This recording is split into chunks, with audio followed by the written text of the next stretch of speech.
Hello Beer Geeks, now Brad and I have travelled all over the world in search of the hypiest of the hype juice IPAs, but this week we've barely had to leave the Brudio in search of this absolute stunner, our very own double New England IPA, and oh boy, is it a juice machine.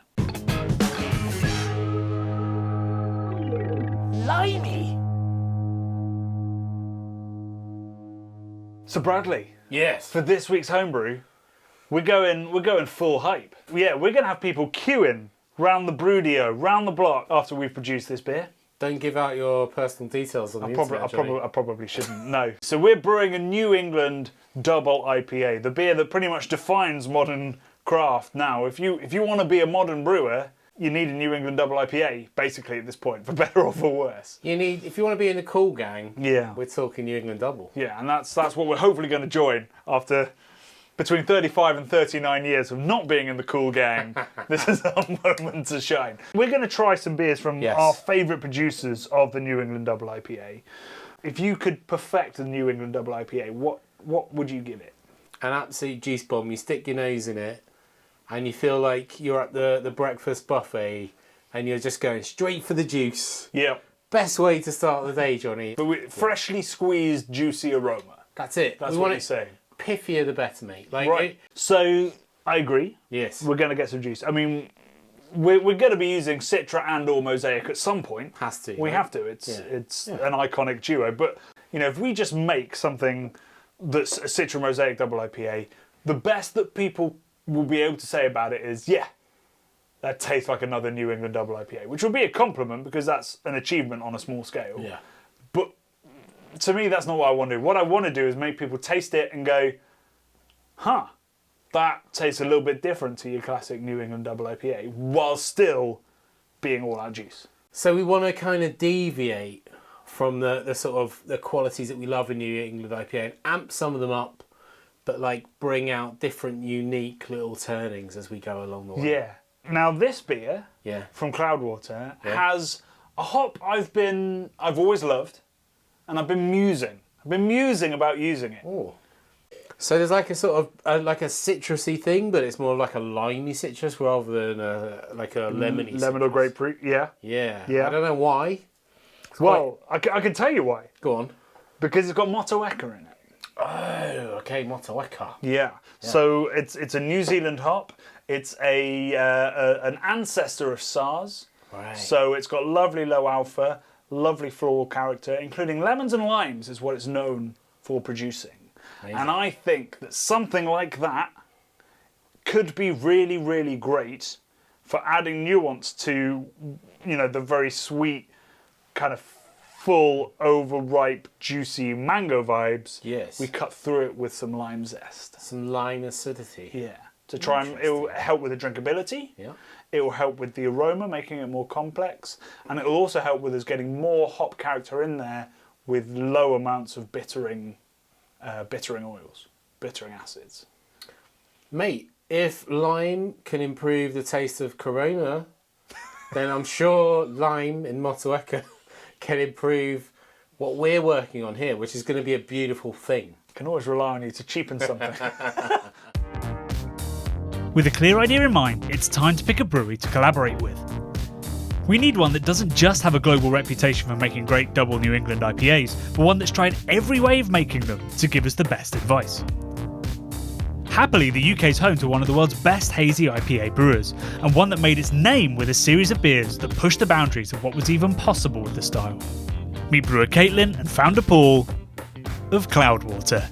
So Paul, Catlin, thank you so much for having me again. About a year after we were sniffing hops of the 2020 harvest back then, and we've come back to get some advice on brewing double New England IPAs. Yeah. Where else could I come except for the home of the V series? Can you tell me about the history of that and where it came from? Yeah, so our whole inspiration pathway for making DIPAs actually stemmed back to drinking Hop from Weiss.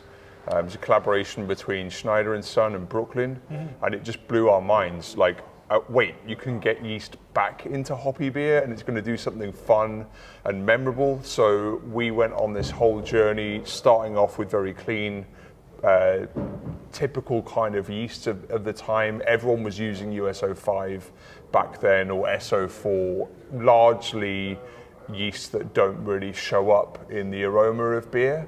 And so we went on this V series very much with the intention of learning in public, trying to consume everything we could behind the scenes, and trying to bring all those learnings to customers through a series of product releases. And that series was incredible. It picked up so much momentum that at one time, 80% of our cellar was making one beer, which was V6. And in fact, we ran out of yeast, so we had to run down the road and grab some from Lee's for V7 that wasn't supposed to exist, but it did.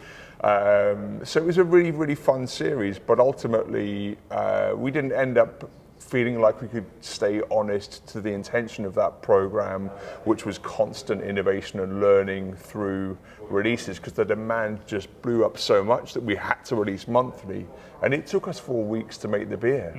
So we were releasing a beer, evaluating it that night, trying to figure out what we were going to do next, and then trying to put something else into production. So at the height of its success, where we probably could have kept that going for a couple of years, we just decided to kill it off. Because it's the best time to kill something exciting like that, though. You know, leave the world forever wondering what could have been. Yeah, I mean, it stopped at V13, and then it was a lot of fun in those next couple of years, just working on one-off recipes in-house, new collaborations out-of-house, and seeing what we could learn that way.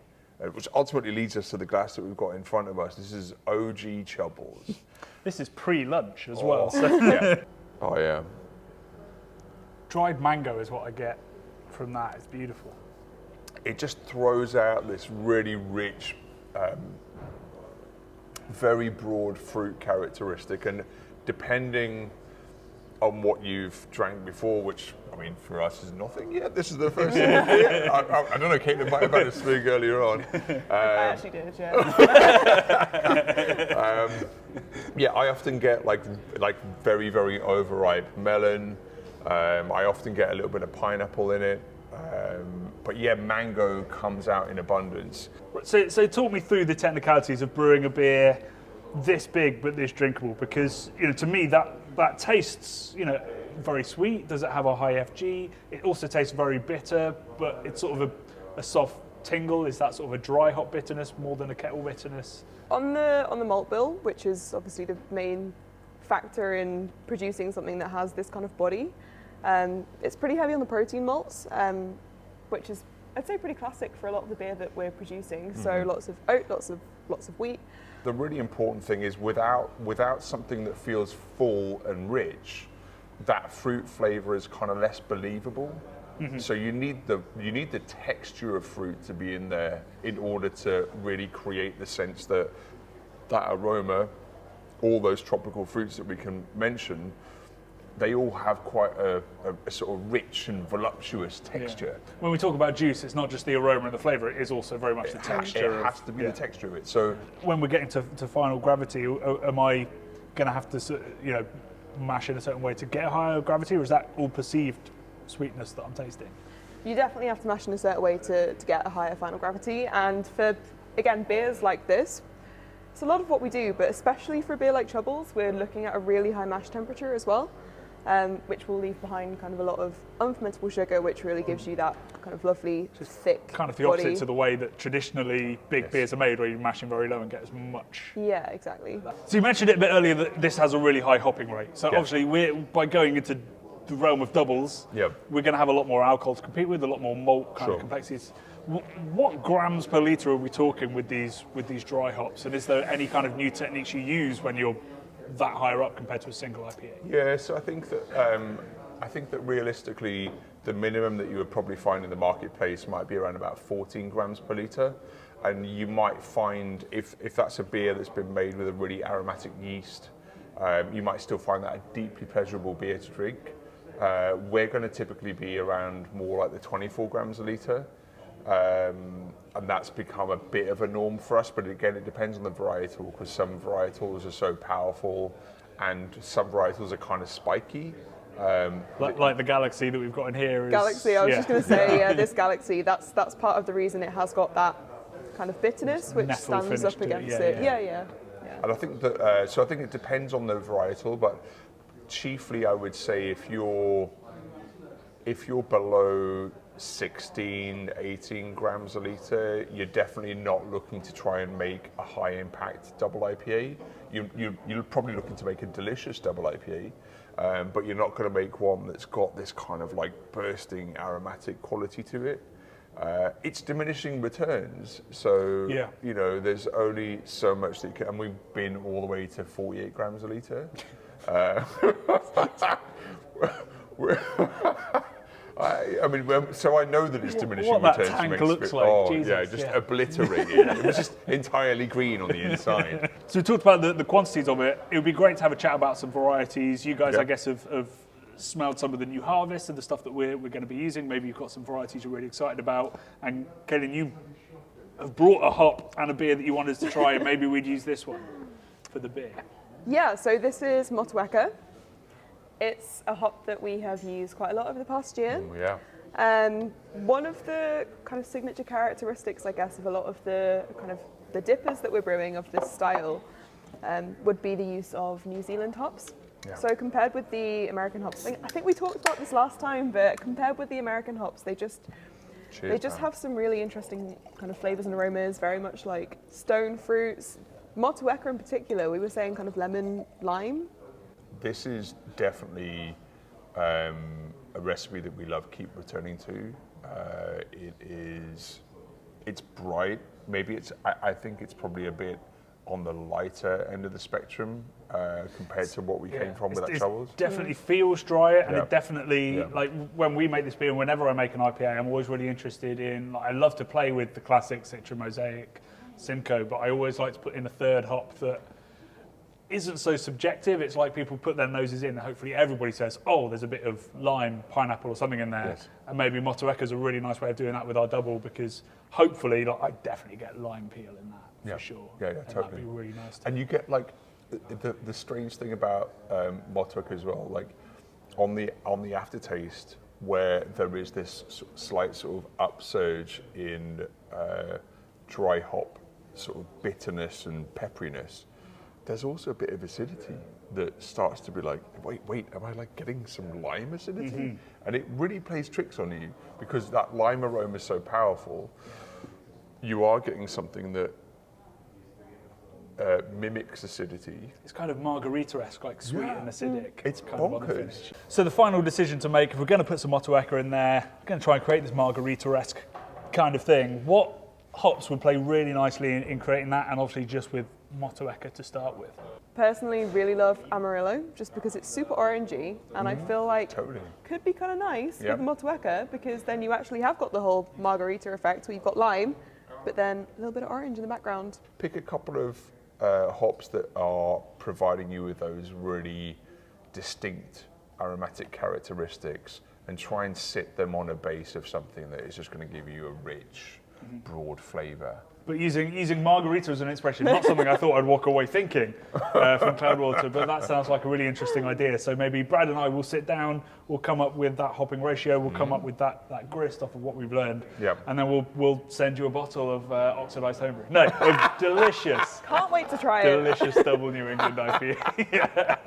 Right, well, I hope that conversation was as enlightening for you as it was for me. It's always a pleasure to go up to Cloudwater. You know you're always going to get a great story, you're always going to get so much context, and they're so open with their information, which has really helped me put together this recipe. Because although I've made New England IPAs before, I've never made a dipper. I didn't quite know what numbers I was going to have to be pushing for, whether I'd be needing to change any techniques from the ones that I do make, and it seems that it is just literally everything turned up to 11. And with that in mind, I've gone and got myself a little bit of, well, I say a little bit, I've turned up my inspiration to 11 by luckily getting hold of some Very Green from Treehouse that I'm going to be drinking while I come up with this recipe. So I can't think of another brewery, you know, maybe Verdant, who I think are going to be a big inspiration behind this beer as well, that has excited me more when it comes to making hazy beer.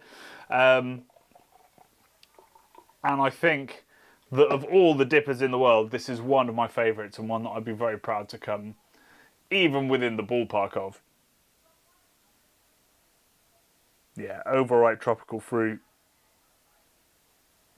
There is a dankness to it as well. I think there might be Galaxy in green, so there's a spikiness to it like a lot of the Cloudwater beers that use Galaxy.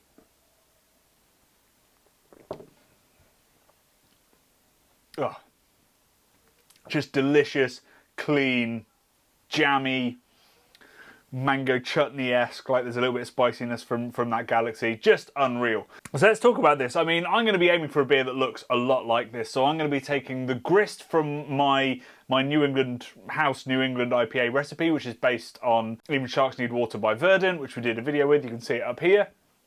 I'm just going to dial that right up to about, I'm going to aim for 8.5%, and if I slightly miss out on that, that's okay. I just want to get over the 8% threshold, because I think A, that's where stylistically double IPA starts, but also it's where you start to get kind of boozy sweetness coming in, which is going to help with the body. It's going to help with the perception of like boozy overripe fruit, so I just want to make sure I hit that. In terms of the yeast, I'm going to stick with Verdant Ale yeast as well. A couple of reasons. It's dry, so it's super easy to deal with, super consistent, and I'll make a starter, of course. So 2 packs of that with a starter means I'll have loads and loads of cells to make sure that my fermentation is really healthy, which basically leaves me to talk about the hops. So I think I definitely agree with Caitlin. Amarillo could be a really nice partner for Motueka. Motueka, lemon, lime, citrusy, and although Amarillo has that kind of character, it's also kind of boozy and spicy as well, which should be really nice in a double IPA, and should bring us that kind of margarita thing, which honestly came out of nowhere as an inspiration, but now I'm quite obsessed with the idea. So what remains is, what other hop or other hops am I going to throw in there? And I feel like, because I'm trying to make the ultimate double New England IPA, I'm trying to give you a recipe that if you brew for your friends, it's just going to absolutely blow them away. I need to go for a really familiar flavour combination. So it's probably not a New England double IPA. Citra Mosaic don't make an appearance. So we're going to have that as a base. I'm going to layer some Amarillo on top, up that oil, up that orange, try and make that kind of curacao kind of flavour. And then we're going to put as much Motueka into the dry hop as we possibly can to get as much lemon and lime, so that when you sniff it, you'll be like, ooh, that's delicious and funky and sweet and overripe, but there's going to be lime cutting right through, like just a squeeze of lime over a fruit salad, maybe a zest of lime over a fruit salad, and try and create that real zesty fruit salad kind of feel. Now, if you've seen the Craft Beer Channel homebrew video before, you know it's not going to be that simple. You know we're going to put some little twist in there that seems innocuous and then is an absolute nightmare. And I'm pleased to tell you that this is no different. So rather than just adding these hops, you know, we've used T45, T90s, cryo before, we're going to take it another step further. So yes, we are going to use cryo. We're going to use, well, actually, we're going to use Lupomax, I think. We're going to go to Bath Haas, so that's just the equivalent version of these incredibly oily hops, because that just means we can use either a little bit less in the dry hop or can just get more out of it by using the same amount, which I think we're going to do with a beer that we want to be this big. But the real unusual thing we're going to do is we're going to use Incognito, again from Bath Haas.